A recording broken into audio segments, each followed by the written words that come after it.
Salam Rahayu, semoga kita sehat selalu. Nyi Roro Kidul sudah naik haji. Ada cerita yang cukup mencengangkan soal Nyi Roro Kidul. Boleh percaya ataupun tidak, penguasa pantai selatan itu ternyata sudah berhaji. Dia kini dipanggil dengan Hajah Siti Syarifah. Nyi Roro Kidul telah hidup lama dalam ingatan masyarakat Jawa. Ia disebut memiliki hubungan dengan raja-raja Jawa. Konon setiap penobatan raja Jawa sekaligus ritual pernikahan mistis dengan ratu pantai selatan itu.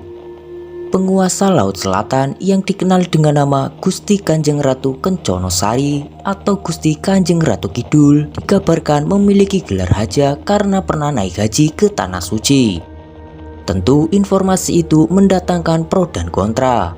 Sebab ada yang percaya namun banyak juga yang tidak mempercayai dengan kabar tersebut. Seorang raja yang memiliki indera keenam melihat Nyi Roro Kidul melaksanakan ibadah haji di Baitullah Mekah, Arab Saudi. Bahkan konon katanya usai melaksanakan ibadah haji tersebut, nama Nyi Roro Kidul pun berubah dengan nama yang sangat islami. Sebagian orang mungkin mempercayai kisah tersebut. Namun tak sedikit juga yang tidak percaya dan menganggap bahwa dongeng belaka. Dalam mitologi Jawa, Nyi Roro Kidul adalah sosok dunia lain yang terkenal dan sangat berkaitan erat dengan ilmu spiritual. Dia juga diyakini sebagian masyarakat sebagai penguasa pantai selatan atau Ratu Pantai Selatan. Konon Nyi Roro Kidul adalah seorang putri cantik dari kerajaan Pajajaran. Dia kemudian mengalami penyakit kulit yang sangat menjijikan akibat diguna-guna oleh seorang dukun. Karena keadaan tersebutlah dia kemudian melarikan diri ke Laut Selatan. Dia melompat ke laut yang berombak sangat ganas. Selanjutnya para lelembut mengangkatnya menjadi Ratu Pantai Selatan yang kini populer dengan sebutan Nyi Roro Kidul. Mantan ketua pemuda Muhammadiyah yaitu Habib Christine bertemu dengan Raja Ternate Sultan Muzaffar Shah saat beribadah haji di Makkah, Arab Saudi. Pertemuan itu membawa kabar yang amat menarik. Sultan Muzaffar diyakini memiliki indera keenam. Ia mengaku melihat Nyi Roro Kidul ikut berhaji dengan menggunakan pakaian haji berjilbab. Kemudian paginya Nyi Roro Kidul ke Mekah untuk melaksanakan ibadah haji berbarengan dengan para penguasa alam lain di luar manusia. Dia terlihat di antara kerumunan manusia di Padang Arafah. Bahkan menurut Profesor Bambang Pranowo, guru besar sosiologi dan antropologi di Universitas Islam Negeri Syarif Hidayatullah Jakarta, pada tahun 2005 ketika ada Haji Akbar, Nyi Roro Kidul pun ikut berhaji. Namun pada kala itu Sultan Muzaffar belum bisa diwawancarai mengenai kisahnya bertemu dengan Nyi Roro Kidul karena sedang sakit. Berita mengenai Nyi Roro Kidul sudah bergelar haja ini ternyata sudah lama tersebar di kalangan spiritual Jawa. Dampak positif kabar Nyi Roro Kidul masuk Islam dan telah pergi haji itu rupanya diyakini oleh orang-orang Jawa di sekitar Gunung Lawu, tempat yang dikenal sebagai dukun-dukun sakti. Mereka mempercayai jika ingin menghadap sang ratu harus menggunakan pakaian muslim. Mereka merasa malu menggunakan pakaian yang dianggap belum mencerminkan busana muslim. Bahkan orang-orang di sekitar Gunung Lawu mulai belajar agama Islam. Jika dulunya mereka hanya memakai gemben atau kebaya, kini mereka memakai pakaian muslim lengkap dengan jilbab. Bahkan sang ratu pun dalam perwujudannya sudah tidak lagi memakai gemben seperti di dalam lukisan. Dia kini menutup auratnya termasuk memakai jilbab setelah berhaji.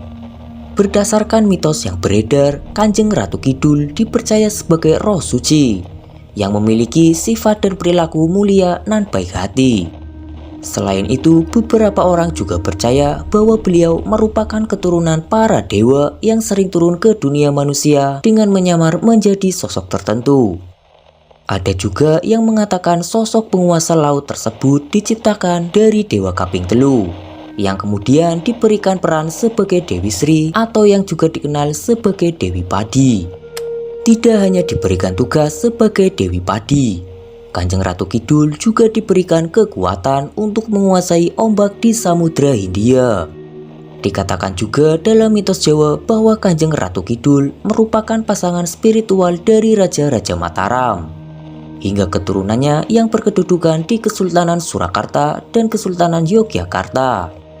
Indonesia, khususnya di Pulau Jawa, tidak terlepas dari legenda Nyi Roro Kidul yang disebut sebagai penguasa pantai pesisir selatan Pulau Jawa. Orang Jawa ataupun Sunda memiliki kisahnya masing-masing terkait Nyi Roro Kidul.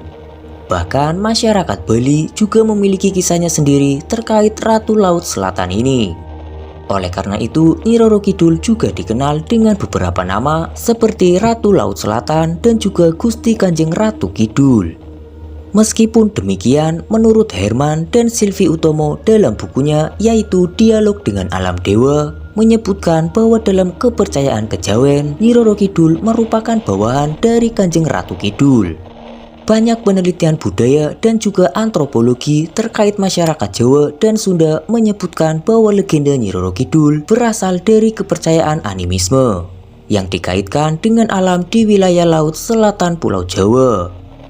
Hingga saat ini, kisah yang cukup menyeramkan dan sudah melegenda adalah larangan memakai baju berwarna hijau ketika berkunjung ke pantai selatan. Jika larangan tersebut dilanggar, maka akan terjadi kesialan bagi orang yang melanggar. Bahkan ia bisa diculik sang penguasa pantai selatan. Dan orang yang diculik tersebut akan dijadikan anggota pasukan kerajaan dan juga akan dijadikan pelayan istana Nyi Roro Kidul. Bagi sejumlah masyarakat pesisir pantai selatan hingga sampai saat ini masih mempercayai kisah mitos tersebut, terlepas dari benar atau tidaknya kisah tersebut. Selain itu, penulis asing yaitu Wycliffe mengatakan bahwa Panembahan Senopati yang merupakan pemimpin pertama dari Kerajaan Mataram memiliki ketergantungan terhadap Sunan Kalijaga dan juga Nyi Roro Kidul, mencerminkan hubungan Kerajaan Mataram terhadap ajaran Islam dan juga kepercayaan Jawa.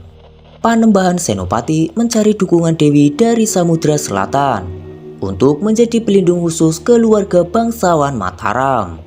Kanjeng Ratu Kidul atau yang biasa dikenal dengan nama Nyi Roro Kidul adalah tokoh legenda yang sangat populer, khususnya bagi masyarakat di Pulau Jawa. Menurut mitos yang berkembang, dia adalah Dewi penguasa Laut Selatan yang istananya berada di jantung Samudra Hindia. Nyi Roro Kidul juga diyakini merupakan pelindung dan istri spiritual Raja-Raja Mataram. Kisah itu telah menjadi legenda turun-temurun di Jawa sejak abad ke-16 Masehi. Legenda itu menceritakan hikayat tentang doa Panembahan Senopati yang menggetarkan lautan hingga memanggil penguasa laut muncul ke daratan. Banyak yang meyakini eksistensi Nyi Roro Kidul. Namun banyak juga orang yang menyaksikan pengaruh dari penguasa pantai selatan itu. Beberapa di antara mereka yang meragukan adalah sastrawan kesohor tanah air, yaitu Pramoedya Anantatur. Dalam pidato penerimaan penghargaan Raymond Magsaysay 1988, Pram menyebut cerita Ratu Kidul hanyalah mitos belaka.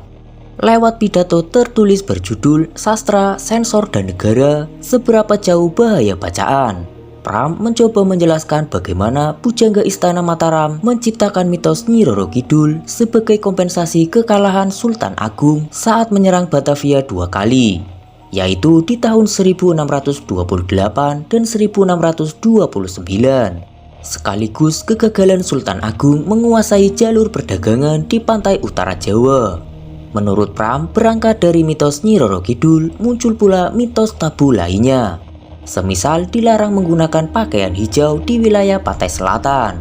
Padahal hal itu hanya bentuk kebencian para pujangga terhadap kompeni. Hijau, kata Pram, mempresentasikan warna pakaian serdadu Belanda. Kendati demikian, sejarawan Ong Hokham menilai hal itu masih dalam taraf wajar. Kata Ong, mitos Nyi Roro Kidul merupakan mitos yang positif. Penciptaan mitos dan pemanfaatannya jelas untuk melanggengkan kekuasaan Mataram. Bahkan Ong menambahkan hal itu dalam hal yang biasa terjadi, baik di masa lalu maupun masa kini. Itulah kisah Nyi Roro Kidul yang sekarang sudah naik haji. Bagaimana menurut Kamera Demi Masa? Jika Kamera Demi Masa memiliki pendapatnya tersendiri, tulis saja di kolom komentar. Sampai jumpa di kisah-kisah selanjutnya.